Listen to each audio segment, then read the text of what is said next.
Assalamualaikum warahmatullahi wabarakatuh. Salam jumpa dari kami kelompok 1 yang membawakan materi tentang KUH Perdata.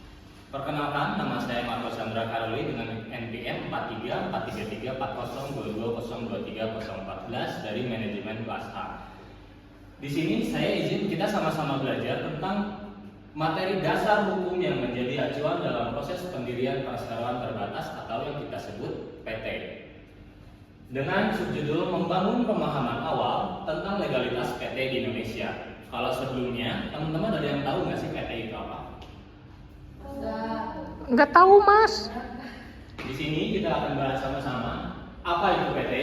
PT adalah badan hukum yang didirikan berdasarkan perjanjian, berbentuk persekutuan modal, memiliki status badan hukum dan juga modalnya terdiri dari saham.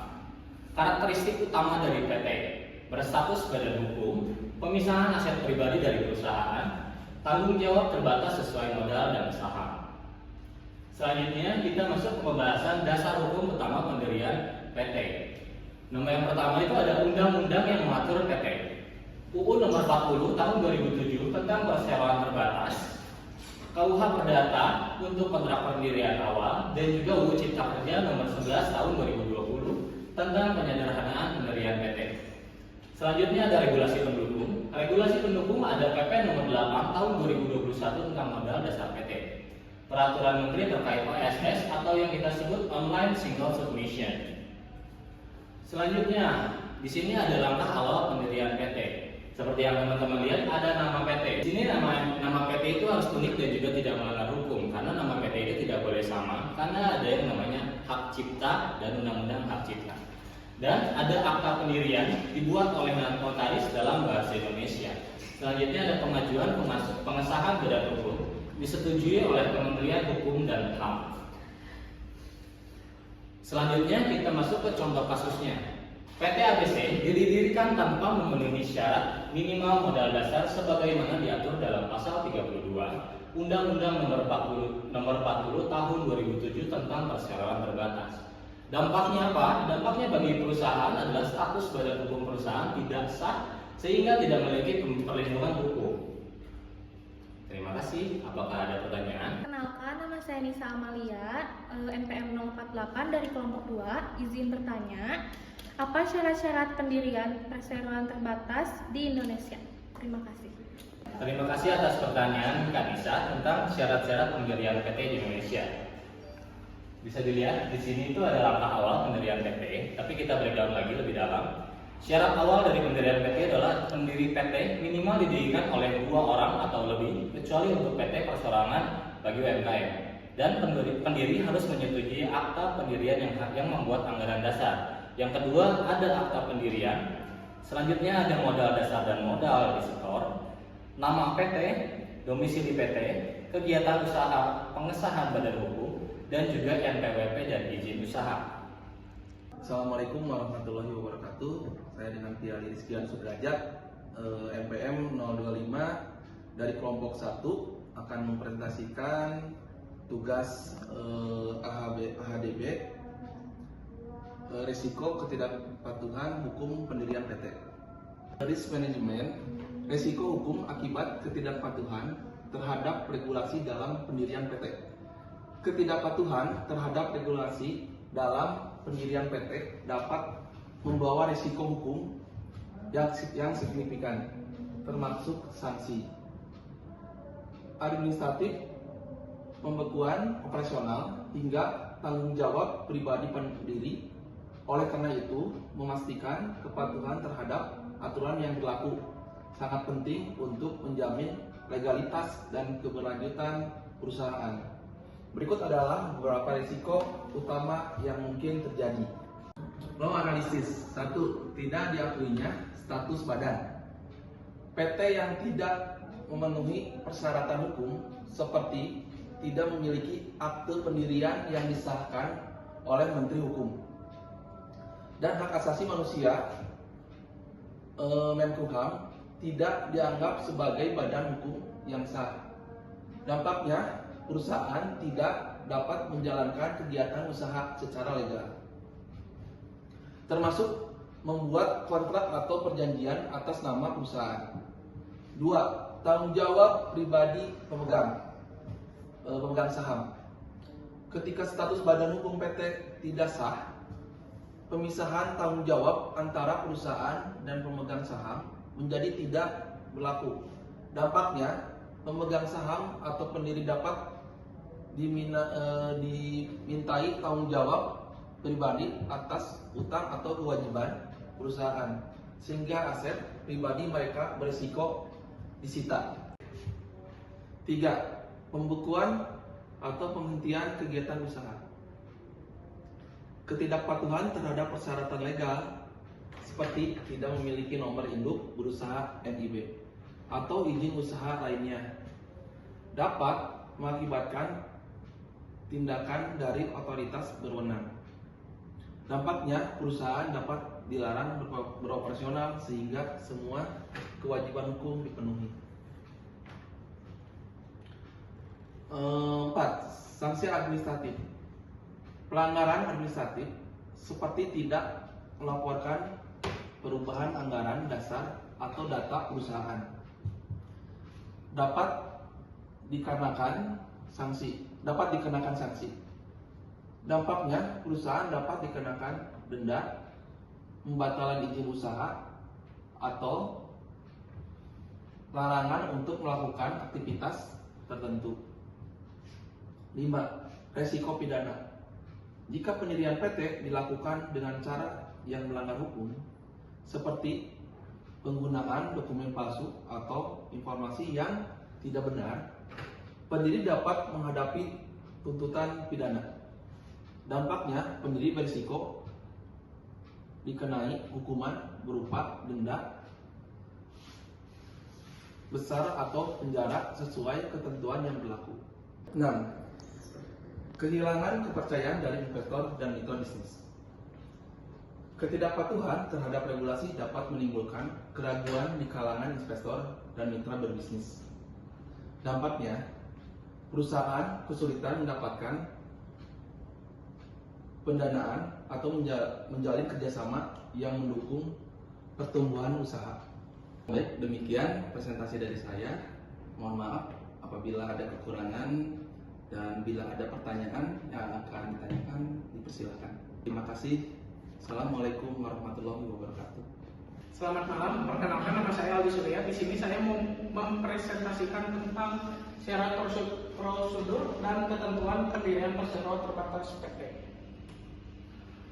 Di sini ada penjelasan. Sebelumnya masuk ke syarat dan prosedur, mari kita pahami terlebih dahulu apa itu PT Perseroan Terbatas. Adalah badan hukum yang didirikan berdasarkan perjanjian melakukan kegiatan usaha dengan modal yang terdiri dari saham. Setiap pemegang saham memiliki tanggung jawab terbatas sesuai dengan kebesaran saham yang dimiliki. Dan di sini ada syaratnya pendirian PT. Yang pertama itu minimal 2 pendiri PT harus didirikan minimal oleh 2 orang. Lalu yang kedua, modal dasar dan modal destor PT wajib memiliki modal dasar dengan minimal 25%. Dan yang ketiga, akte notaris. Dalam bahasa Indonesia, akte pendiri harus dibuat di hadapan notaris dengan menggunakan bahasa Indonesia. Dan yang keempat, domisili dan nama PT harus memiliki alamat yang jelas dan nama yang belum digunakan oleh perusahaan yang lain. Dan yang kelima, klasifikasi kegiatan usaha PT wajib dicantumkan juga yang dijadikan sesuai dengan KBLI, klasifikasi baku lapang usaha Indonesia. Dan di sini prosedur pendirian PT. 1. Pemesanan nama PT di AHU. Pemesanan nama dilakukan secara online melalui sistem AHU ke Kemenkumham. Dan yang kedua, pembuatan akte pendirian, notaris akan membuat akte pendirian yang membuat anggaran dasar disetujui oleh para pendiri. Dan yang ketiga, pengesahan akte oleh Kemenkumham, akte yang telah dibuat kemudian diajukan untuk mendapatkan pengesahan dari Kementerian Hukum dan HAM. Dan yang keempat, pengurusan NPWP dan surat keterangan domisili NPWP perusahaan dan domisili kantor wajib diurus untuk keperluan administrasi perpajakan dan legalitas. Dan yang kelima, pendaftaran ke OSS. PT harus mendaftarkan melalui sistem OSS untuk memperoleh NIB, nomor induk berusaha. Dan yang keenam, pengumuman dalam tambahan berita negara. Setelah semua selesai, PT akan diumumkan dalam tambahan berita negara Republik Indonesia sebagai bentuk pengesahan publik. Dan ini dokumen yang diperlukannya syarat-syaratnya. KTP. Yang pertama KTP dan NPWP pendiri untuk verifikasi identitas pendiri perusahaan. Dan yang kedua bukti setoran modal sebagai bukti bahwa modal awal sudah disetor. Dan yang ketiga surat keterangan domisili yang menunjukkan alamat kantor perusahaan. Dan yang keempat akte pendiri dan SK Kemenkumham yang menjadi bukti sah berdiri PT secara hukum. Kesimpulannya, sebagai kesimpulan, mendirikan perseroan terbatas merupakan langkah penting dalam menjalankan usaha yang berbadan hukum dengan memenuhi syarat dan prosedur yang telah dijelaskan. PT dapat berdiri secara sah dan memiliki perlindungan hukum yang kuat. Manfaat mendirikan PT meliput tanggung jawab terbatas bagi pemegang saham, kemudahan dalam menarik investor, serta kredibilitas yang lebih tinggi di mata mitra bisnis. Sekian dari saya. Ada yang mau ditanya? Saya Triana Rizky dari kelompok 2 NPM 011 izin bertanya mengapa penting bagi pengusaha untuk mendirikan PT secara sah. Terima kasih. Baik, terima kasih untuk Triana. Saya akan menjawab pertanyaan tersebut. Pendirian PT secara sah melindungi pemilik usaha dari risiko hukum, meningkatkan kredibilitas bisnis, serta memberikan kepastian hukum dalam perjanjian dan kerjasama bisnis. Sekian, terima kasih. Assalamualaikum warahmatullahi wabarakatuh. Saya Dinda Pujawati dari kelompok 1 akan membawakan presentasi mengenai aspek hukum pendirian perseroan terbatas. Di sini saya akan membahas mengenai kelebihan dan kekurangan atas undang-undang yang mengatur. Topik yang akan kita bahas adalah kelebihan dan kekurangan Undang-Undang Nomor 40 Tahun 2007 tentang perseroan terbatas dan perubahan atau pengubahan di undang-undang tersebut menjadi Nomor 11 Tahun 2020 tentang Cipta Kerja atau Omnibus Law. Berikut penjelasannya. Di sini perubahan diatur dalam Undang-Undang Cipta Kerja membawa dampak yang signifikan bagi perusahaan dalam mendirikan perseroan terbatas. Ada kelebihan dan kekurangan. Masing-masing ada 5 poin. Akan kita lihat ya. Di sini kelebihan yang pertama adalah satu, adanya penghapusan modal dasar minimum. Sebelumnya modal dasar minimum itu dipatok atau diatur minimal untuk modal dasarnya sebesar 50 juta. Dengan Undang-Undang Cipta Kerja persyaratannya dihapus. Jadi memudahkan UMKM berapapun modalnya sudah bisa membuat usaha. Yang kedua, ada kemudahan pendirian PT perorangan. Undang-Undang Cipta Kerja memperkenalkan PT perorangan di mana perusahaan dapat didirikan oleh 1 orang tanpa harus memiliki mitra pendiri. Kalau yang sebelumnya itu harus 2. Nah, yang berdasarkan laporan ASS online, ribuan PT perorangan telah didirikan sejak regulasi ini berlaku, memberikan peluang legalitas kepada pelaku-pelaku usaha mikro dan individu. Jadi sangat jelas bahwa Undang-Undang Omnibus Law ini mendukung pengusaha atau pelaku UMKM. Yang ketiga, adanya penyederhanaan proses administrasi. Proses pendaftaran PT dilakukan secara daring melalui OSS atau secara online yang mengintegrasikan data lintas instansi. Studi oleh Kamar Dagang dan Industri Kadin menunjukkan bahwa waktu pendirian PT yang sebelumnya memakan waktu hingga 14 hari kini diselesaikan dalam 1-3 hari kerja melalui OSS. Jadi sudah jelas dengan proses sistem yang sekarang regulasinya lebih cepat. Yang keempat, adanya dukungan terhadap UMKM. PT perorangan hanya diwajibkan membuat laporan keuangan sederhana, berbeda dengan PT reguler yang menyusun laporan keuangan secara standar akuntansi. Begitu. Contoh kasusnya banyak pelaku usaha kecil yang melaporkan bahwa kemudahan ini membantu mereka fokus pada pengembangan usaha tanpa terbebani prosedur administratif yang kompleks. Kemudian yang kelima kelebihannya perlindungan hukum yang lebih baik. Pemisahan kekayaan pribadi dan kekayaan perusahaan ditegaskan, termasuk untuk PT yang perorangan. Contohnya, kasus sengketa bisnis yang melibatkan PT perorangan menunjukkan bahwa pengadilan tetap melindungi aset pribadi pemegang saham sebagaimana diatur dalam pasal 3 ayat 1. Nah, selanjutnya kita akan membahas kekurangan dari undang-undang ini ya. Kekurangannya, 1. Potensi penyalahgunaan PT perorangan. PT perorangan memiliki fleksibilitas yang tinggi, namun minim pengawasan terhadap kegiatan laporan dan PPATK atau Pusat Pelaporan dan Analisis Transaksi Keuangan. Ini diidentifikasi beberapa PT perorangan yang digunakan untuk praktik pencucian uang karena pengawasannya yang sangat lemah. Yang kedua, ketidakpastian pengusaha terhadap kepatuhan hukum. Banyak pengusaha kecil belum memahami kewajiban hukum seperti pelaporan keuangan, pelaporan pajak, dan perizinan. Nah, surveinya adalah dari Asosiasi UMKM Indonesia, sekitar 40% pelaku UMKM yang mendirikan PT perorangan mengaku kesulitan memahami kewajiban hukum mereka. Yang ketiga, resiko kredibilitas PT perorangan. PT perorangan seringkali dianggap kurang kredibel oleh pihak ketiga, terutama investor atau lembaga keuangan.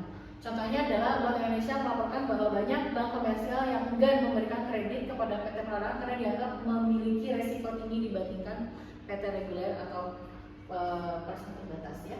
Yang keempat, tantangan teknis dalam sistem OSS. Meski OSS ini mempermudah proses pendaftaran, sistem ini masih sering mengalami gangguan secara teknis dan kurang ramah bagi pengguna yang tidak familiar dengan teknologi. Keluhan, contoh kasusnya adalah berdasarkan survei, keluhan dari pelaku usaha yang disampaikan melalui media menunjukkan bahwa banyak pengguna OSS mengalami kendala dalam pengunggahan dokumen dan akses sistem yang lambat, jadi masih sering error. Yang kelima, kekurangannya adalah minimnya sosialisasi secara regulasi. Tidak semua pengusaha, terutama di daerah terpencil, mendapatkan informasi yang memadai tentang perubahan regulasi. Nah, surveinya adalah studi dari Lembaga Penelitian Ekonomi dan Sosial (LPMUI) menunjukkan bahwa 35% pelaku usaha mikro daerah pedesaan tidak mengetahui adanya perubahan aturan terkait PT perorangan. Nah, secara kesimpulannya adalah berdasarkan pembahasan dalam makalah ini, peraturan pemerintah atas Undang-Undang Nomor 40 Tahun 2007 mengenai PT atau UPT yang telah diubah menjadi Undang-Undang Nomor 11 Tahun 2020 tentang Cipta Kerja, yaitu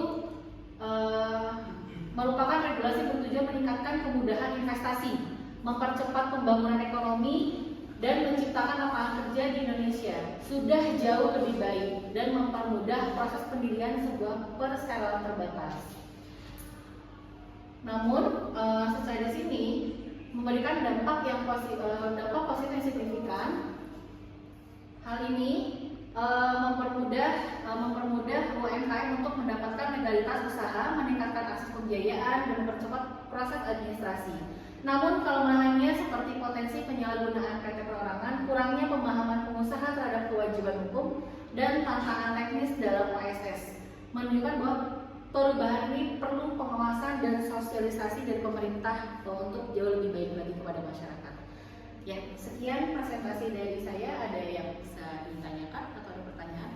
Perkenalkan, nama saya Raisa Ermaya dari kelompok 2 dengan NPM 4343 3402 2023 037. Izin bertanya, mengapa prosedur pendirian PT dalam UU PT dianggap rumit bagi UMKM? Terima kasih. Oke, terima kasih atas pertanyaannya Mbak Raisa. Saya akan menjawab pertanyaan dari Mbak Raisa mengenai mengapa prosedur pendirian PT dalam undang-undang ini dianggap rumit bagi UMKM. Yang kedua, karena UMKM seringkali tidak memiliki sumber daya atau pemahaman hukum yang memadai untuk memenuhi persyaratan seperti akta notaris, pengesahan Kemenkumham, dan pendaftaran OSN. Hal ini dapat menghambat pelaku usaha kecil dalam memperoleh status badan hukum. Sekian, terima kasih.